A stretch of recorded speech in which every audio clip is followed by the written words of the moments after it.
Hello and welcome back to Something Z, and welcome to What If Naruto Had the One Tails Part 1. And since there's nothing to say, let's jump into the video in 3, 2, 1.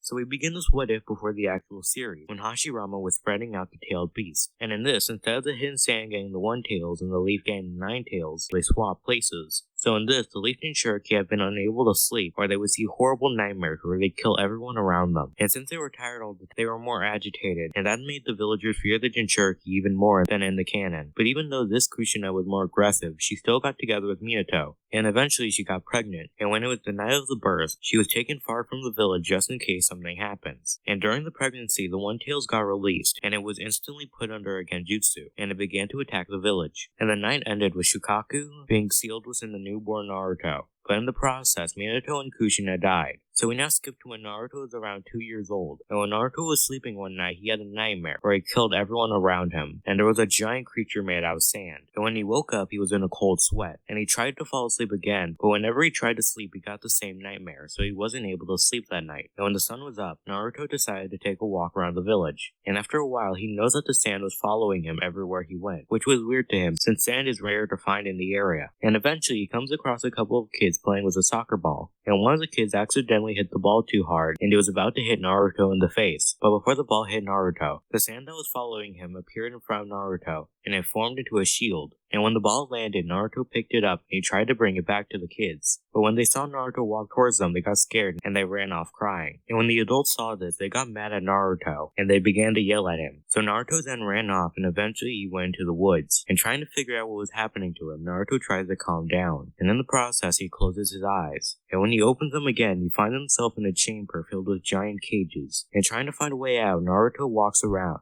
And eventually he comes across a cage with something in it. He then asked the creature if he knew where he was. Then the creature started to laugh, and it told Naruto that he was in his mindscape. And he told Naruto that he was in his mindscape. And not knowing what the creature was or looked like, he asked what it was. So the creature then said that it was Shukaku, the One Tail. Then it moved closer to Naruto, and when it got close enough, Naruto could actually see it. And when he saw it, he instantly recognized the creature from his nightmares. So he asked why did he give him his nightmares. And in response, the creature laughed. And it told him he hates him more than anything, since it's because of him and his father he is stuck in his cage. So as revenge, he will now give Naruto nightmares. Naruto then asked who was his father, and why was there sand following him. But before he got any answers, he found himself back in the woods. So Naruto closed his eyes and he tried to get into the mindscape, but no matter how hard he tried, he wasn't able to get back in. So now we skip to the beginning of the series. Point, Naruto has eye bags similar to the ones Gaara has. And just like Gaara, he has a container of sand that he carries on his back. And Naruto's personality is sort of the same in the way he wants to make friends and he's willing to help anyone, but he can be very agitated easily. And in this, not only do the adults in the village hate Naruto, the kids do as well, since they see Naruto as a monster. And in this, Naruto wasn't able to do the Shonjutsu since he mainly focused on his sand techniques, so he failed at getting exams. And when Naruto found this out, he went to the top of the school and he began to think about what he should do next. And after a couple of hours, Naruto heard something laugh in his head. And when it was done, Shukaku began to torment Naruto, telling him he's nothing. And after some time, Naruto shouts at him, telling him to shut up. And when he said no, that Mizuki was right in front of him, and he asked if he was okay. So Naruto then apologized, and he said that he was deep inside, and they began to talk. And eventually, Mizuki tells Naruto that there's a way for him to graduate and become a genin, which was he needed to take a hidden scroll, and if he was able to learn one jutsu from it, he would automatically become a genin. Then after Naruto got told where it was, Naruto ran to go look for it, and when Naruto found it, he took it and ran to Mizuki's house, and he began to train. And when the third Hokage found out that Naruto took the scroll of sealing, he sent out Shinobi to find Naruto. And after a couple of hours, Iruka was able to find Naruto on the ground. And when Naruto notices him, he picks himself back up and he wipes the dirt off of himself. And he shouts to Iruka that he did it. And confused by what was going on, Iruka asks why did Naruto take the scroll? And Naruto responds by saying that he did what Mizuki told him, which was if he was able to learn one jutsu from the scroll, then he would be promoted to a genin. And before Iruka could say anything, both Naruto and Iruka both noticed a giant shuriken flying towards them. And when it was close, Naruto jumped in front of it, and he made the sand move in front of him, and it made a wall of sand which protected him. And when the shuriken stopped, Naruto moves the sand back to his container. Then the two look to see where the shuriken came from, and when they look at the trees around them, they eventually find Mizuki. Mizuki then tells Naruto to give him the scroll, and when Iruka hears this, he tells Naruto not to, and that he's just manipulating him. And when Mizuki heard this, he shouted that he would have done this regardless, and that Naruto is nothing but a mistake and a monster, and he was doing a favor to everyone in the village, since they all hate him. And when Iruka heard this, he shouted for Naruto to run with the scroll.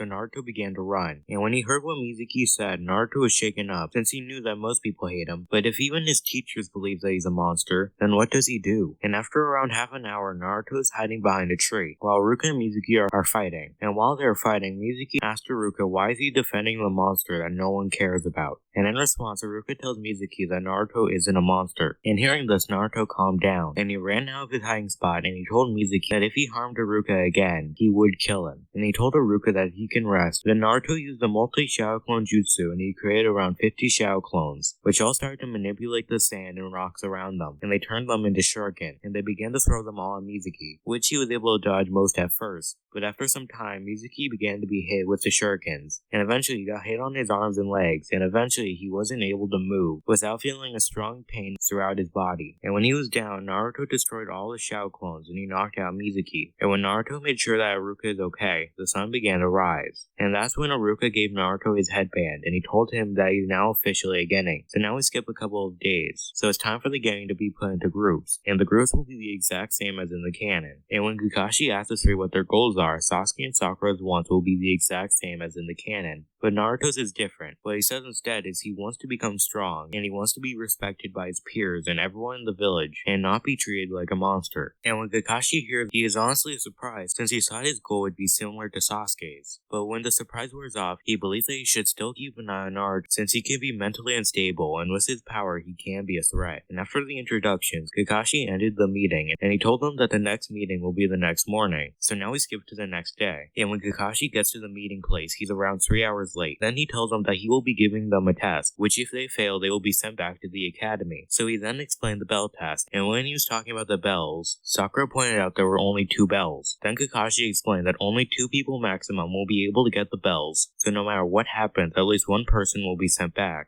And when the test began, Sasuke and Sakura jumped into the trees, while Naruto just stood still. And when Kakashi saw this, he asked if Naruto had already given up. But Naruto just responds by making 12 Shadow Clones, which all rush at Kakashi. And since they didn't have sand, the clones got defeated easily. Then Kakashi ran at Naruto, but the sand around Naruto protected him. So Kakashi got serious, and he uncovered his Sharingan, and he used it to dodge any of Naruto's attacks. And eventually, he was able to get in front of Naruto, and he put Naruto into a genjutsu that made Naruto believe that he had got a bell, while in reality, he was unconscious on the ground. Then Kakashi began to attack the other 2, and after a couple of minutes he had Sakura knocked out on the ground, and Sasuke was buried with only his head above ground. And before Kakashi was able to get back to where the test began, Naruto was able to wake up, and when he did, he jumped into the trees and he made 10 Shadow Clones, which all dispersed to find his teammates. And after a couple of minutes he was able to find the 2, and the clones that found him ran back to the original, while the rest of the clones ran at Kakashi and they began to fight him. And when the 2 make it to the original Naruto, Naruto asked them what they were going to do, since they aren't able to get the bells without working together. And at first, Sakura didn't want to work with Naruto, since she's always found him weird. But luckily, Sasuke agreed with Naruto, and that made Sakura work with the 2. And after some time, they were able to come up with a plan. So Naruto ran back to where the test began, and he was able to get the attention of Kakashi. And Naruto surrounded himself with sand, and he used himself as a decoy. And while Kakashi was trying to figure out a way to get to Naruto, Sakura began to throw a mixture of shurikens and kunai, which hit Kakashi. But when they hit, smoke appears, and when the smoke clears, it reveals that what Sakura hit was a log. Then Kakashi appeared right next to her, and he was about to attack. But before he could, Sasuke appeared next to Kakashi, and they began to fight. And while they were fighting, Naruto manipulated his sand, and he brought his sand closer and closer to Kakashi. And eventually, the sand completely surrounded the 2. So Sasuke jumped away as far as he could, and before Kakashi could react, Naruto manipulated the sand, and he surrounded Kakashi with it, and he made him unable to move. And when they got the bells, Kakashi and the bells turned into smoke. And confused about what was going on, the 3 look around, and eventually they find Kakashi in a tree. And when they noticed him, he jumped out of the tree and he told them that they all passed. Hearing this, the group was confused since only 2 were supposed to pass. Then Kakashi explained that the test was testing their teamwork, and shortly after this, they left, and now they are officially Team 7. So now it's been days since the test, and Team 7 has gone on multiple missions. And after a cat rescue mission, Naruto wants something more, since he believes that he can do so much more than just simple chores. And after some complaining, the Third Hokage finally caves in, and he gives Team 7 a C-rank mission, which was to escort a bridge builder named Tazuna back to his home in the Land of Waves. And after some talking, Kakashi tells them that they will start the mission tomorrow, which everyone agrees to. So now we skip to the next day, and it's been hours since the start of the trip, and the group is currently walking down a path. and while they were walking, Kakashi noticed that there were puddles ahead of them, which was weird to him since the ground below them and everything around them was dry, and the sky was clear, so he suspects that someone is ahead of them, so he kept his guard up, and when the group was about to pass the puddle, 2 tuning level shinobi jumped out of the puddle and they launched shuriken tied with chains, which wrap around Kakashi and they bind him. Then the 2 go to attack Naruto, but when one of them tried to punch Naruto, their hands got stuck in sand, since the sand from Naruto's container came out and it formed a wall, which trapped the hand of one of them, and when the second one saw this, he tried to attack Naruto again, to try to save his teammate, but before he was able to punch Naruto, Sasuke appeared in front of the shinobi, and the 2 began to fight, and while they were fighting, Sakura was standing next to the bridge builder to protect him, and Naruto was surrounding the shinobi he captured with more sand so he couldn't move at all, and before the fight between the shinobi and Sasuke could end, Kakashi appeared behind the shinobi and he knocked him out. Then Naruto surrounded the second shinobi with sand, and they began to interrogate them, and it's then that Team 7 learned that the mission is actually a higher rank mission than they were told, but even though Kakashi knows this, he tells the bridge builder that they will continue with the mission, but he warns Tazuna that if he does this again, they will stop the mission and they will leave. And since Naruto actually helped with the 2 shinobi, he doesn't stab himself in the hand and make his oath to never back down again. So now we skip a couple of hours and the group finally makes it to a dock.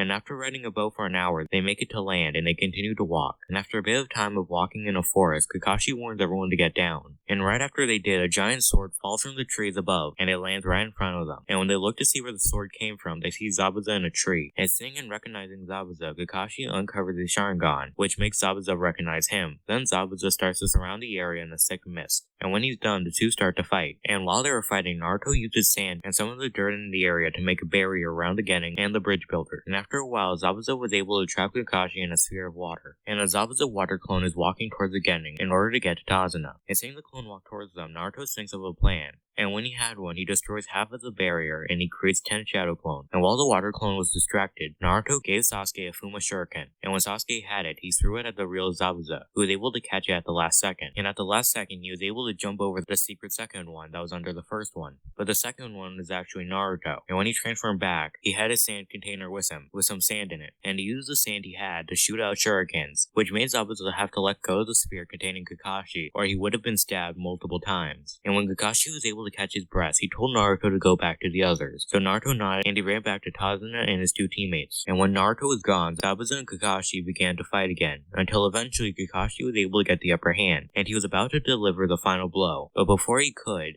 Needle flew down from the trees above and it hit Zabuza in the neck. And when it hit Zabuza, he collapsed. And seeing this, Kakashi checked Zabuza's pulse. But when he checked, he didn't get anything. So Kakashi began to look around the area to see where the needles came from. And eventually, he sees a masked shinobi in the trees above them. And when the masked shinobi realizes that they found him, he tells the group that he was assigned to kill Zabuza. And after a bit of talking, the masked shinobi takes Zabuza's body and leaves. And a couple of minutes later, Kakashi gets knocked out from overusing the Sharingan. And Naruto makes multiple clones and he carries him to Tazuna's house to rest. And that's where I'm going to leave the what if. I hope you enjoy this new series moving forward. And I hope to see you next time on Something Z.